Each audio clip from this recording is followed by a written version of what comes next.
Scott's Geography Notebook. Do you want to try saying it? Da, da, da. We want to sound scientific-y or really boring, we can just say selective refraction. However, selective refraction is so much more cool than that, because what can happen in our atmosphere is this. We can start with regular white light, and then that white light can be broken apart. So we can get white light, and that white light can actually be broken apart and form the entire color spectrum. Okay. Wow. Okay, so what we're talking about is this, right? So if you remember the cover of, they try to put it on all sorts of books, your science book or anything like that. We're going to have this little prism, and they'll set it up. It's like the cover photo, right? So they'll have the background all black and everything. It'll be really cool. And then you get light coming in. I'm just going to use my little gray for this. We get white light coming in, boom, boom, boom, hitting one side of there. And then what happens? Oh, cool stuff. Like they'll have like a white table or something like that. And they'll have a line of red coming out. And then it'll be a line of orange coming out after that, and then it'll be yellow radiating out from there. And look at us go. We got green. I lined up all the pens so it'd be just right. And then blue coming out, and then we're going to have our violet coming out on the edge right there. Okay, what has happened? Okay, so we have the white light come in, but we have the color spectrum coming out. There has been some bending, and let's remember that refraction is just a fancy word for bending of that light energy, but we get the entire spectrum coming out. The deal is that sometimes we're just going to have that white light, or whatever light is coming, that light will be bent. All right, we had another video that talked about some examples of that. But in this video, we're going to be talking about where the white light gets bent, but it is selective on how it gets bent. We call this selective refraction, bending that white light, but also being selective about it. The deal is that all of these different wavelengths, remember that our reds are going to be our longer wavelengths, and our violets are going to be our shorter wavelengths. Sometimes there's going to be some things, ice crystals do a beautiful job at this, that actually take that white light and bend it apart in these different spectrums. Okay? The longer the wavelength, the less bend. So we're going to have less bending going on up here with the reds, but if you can see the violets, we have more bending. All right? The general term is going to be our selective refraction. When we're talking about taking that white light and breaking it up into spectrum, we refer to that as dispersion. Right? So the prism does a beautiful job at dispersion, but there are so many other things that do really nice jobs at dispersion as well. So let's talk about some of those. One example, the end thing that we start to see is a halo. So let's talk about how those halos are formed. We can see a halo around the sun, but they're so much easier to see when we're looking up at the moon, just because the light from the moon isn't going to be as bright. And it's not reflecting as much light as the sun. You try to look at the sun, you're going to burn your eyeballs out, so don't do that. But here's our moon. And if we have a full moonlit night, then it's very nice and very pretty. And we have our eyeball. Now, where our eyeball is located is pretty important when we start looking at this dispersion, right? If I'm looking at this and I'm only looking at it from that particular angle, it might look violet, not violet. Not violent, violet.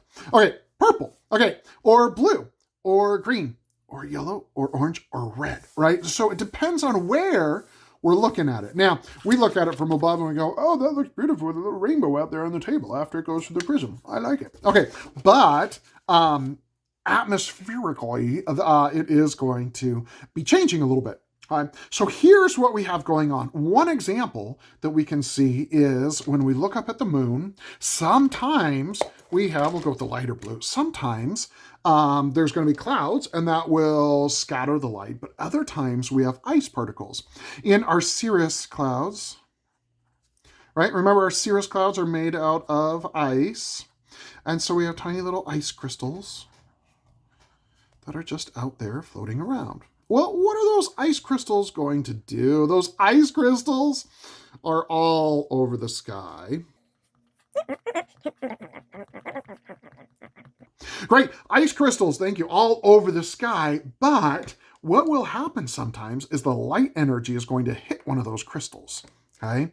And just like that little prism that we were looking at, and I'm drawing a little ice cube, not exactly an ice crystal, okay? But what's going to happen is that light energy then is going to come in, hit that light crystal, and at an angle of 22 degrees, it's actually going to be, oh, I better do this. I don't know what color. They're all the colors, right? It's going to actually break it up into the different light spectrums. Okay? So we're looking up in the sky, right? And our eyeball, where are we? Oh yeah, we're down here on the ground. Okay. And it's cold at night, so we're going to put on our little beanie. Good. And we're happy, and we're out there looking at the stars and the moon. And what do we see? Well, what's going to happen is the light energy, sure, is going to be coming from the moon and coming down. So we see the moon, sure, that's great.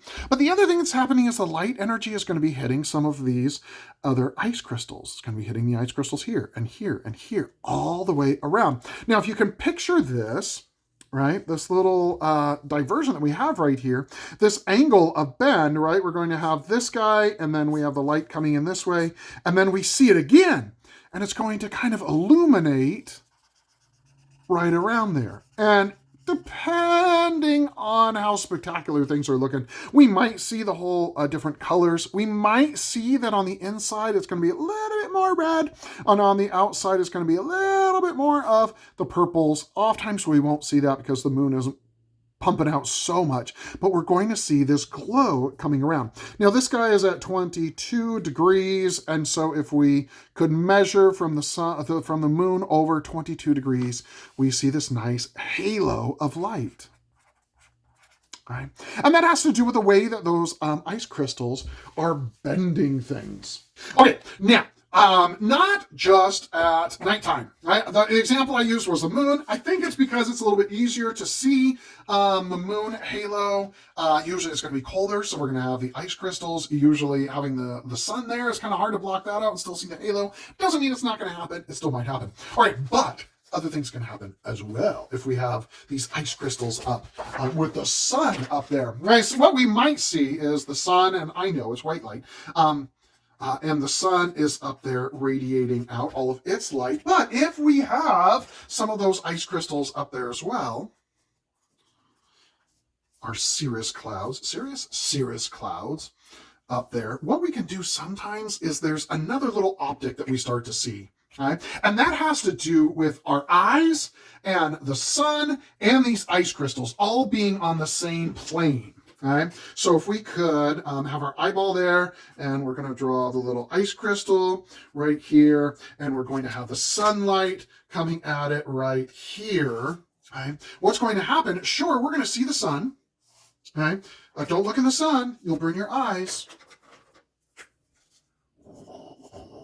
No looking at the sun. Okay, but we're going to be looking at the sun. We see the sun, but again, off by about 22 degrees from each side. What we're going to start to see are all of those crystals starting to illuminate as well. Right? And what's going to happen is this. The light energy is coming to that crystal, and just like a prism, tiny little prism up there in the sky, it's going to be breaking things up into red, orange, yellow, green, blue, purple. Okay, and so what we're going to be seeing in the sky as we look up there are sort of these little bright areas. Right? Up by about 22 degrees. It's going to be a little bit brighter right there and a little bit brighter right there. 22 degrees, that's far enough off that we're maybe not going to be needing to blind ourselves with the sun. But then what we're going to start to see is that it's kind of red and orange, and I've mixed up all my colors, and red. Oh, my, yellow. Okay, and then red, and here's orange, and here's yellow, and green is there, and green. We should probably go with the lighter green because, you know, it's lighter green. Good. And then blue, and then purple. I'm going to skip blue. I'll just put in purple. Oh, these tiny little rainbow guys out on the sides there. Right? Now, there's a number of different things that these guys are called. What I grew up calling them were sundogs. Okay? But again, it is just a spectrum of these ice crystals just acting like little prisms, breaking all of the light up. Okay? Now, it's not going to be all that far. Okay? It's going to be pretty close to each other. But those are going to be the sundogs that we see. They're not going to necessarily look square. They might actually even start to arch up a little bit, as if it were wanting to like make a little bit of that halo. Okay? Those are referred to as sundogs. And again, it's going to need to be kind of cold, because up there, we're going to need to have the ice crystals. It might not be down here, but like if you're going out to the desert in the winter, then it might be warm down where we are, but it's going to be, don't look at the sun, though. We don't want to burn your eyeballs. Okay, good. All right, now, the grand finale, the big hoopla of them all is going to be what happens with that water droplet. I mean, that's the wrong color. What happens to the water droplet when it's falling from the sky, okay?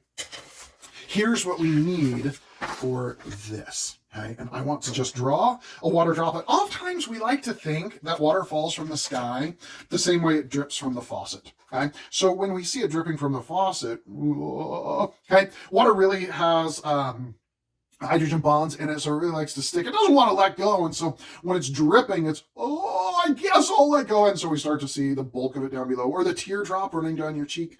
Oh, so sad. Okay, but the water, when it's falling through the air, does not necessarily fall in the little teardrop shape. What's happening is you got all the air blowing around it, and so really, that one raindrop is going to be pretty close to a perfect circle.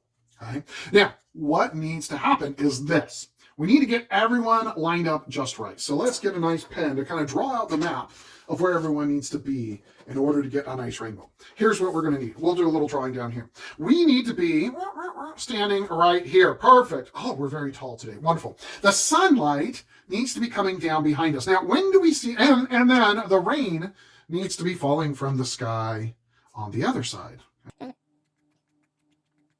Okay, now I draw these little streaks. I know it's not little streaks. It's just these water droplets. But what happens when things are lined up in that particular manner is the white light is going to come in and it's going to interact with that particular water droplet. And then we're going to get some bending coming back to us. The white light, and I think my gray pen disappeared. Ah, no, here it is. Good. The white light is going to be coming into that particular droplet. Now, there's actually within there, as it goes through that surface, that's where we get the dispersion. That's where we're going to be seeing. So the first layer of the raindrop is where the light energy gets dispersed, right? So we're going to be seeing our red, orange, yellow, green, blue, purple inside there. And what starts to happen is, remember, the red bends less, so it's going to be red. It hits there. It then is bent. We get refraction coming off there. It gets bent there, it gets hit there, and then it finally will come out right there. Okay? However, all of the colors this is happening to, right? And so this guy is going to be coming in, it hits right there, and then it comes out looking that color. Okay? We can go all the way through the whole spectrum. It's not all that much different, but we're going to be seeing several different bends as the light energy is coming through. Okay, so what does this mean for us? Well, if we have one rain droplet and our eyeball is lined up, say right here, that area in the sky is going to look a little bit red. If we're right here, then it's going to be looking kind of purplish, okay? But if we get enough of them lined up, what we're going to start to see is this whole big arch of red droplets. And then we're going to see a whole other arch. We're looking at the sky again. Then we're going to see a whole other range of droplets where the orange light is coming out and hitting us. And then a whole other range of the yellows coming out. And what is this? This is going to be a rainbow in the sky. Okay? It's the dispersion of the white light energy as it passes through there, the refraction on the backside. Inside the water droplet, not too important to worry about right now, but there's actually two processes that we have going on, two bends of that light. And sometimes, if you're very, very lucky, you're going to see that double rainbow, and that just is some of those other, the light that we see from those other droplets. Okay, so dispersion, breaking it apart in the color spectrum, and refraction, bending the light back off the backside.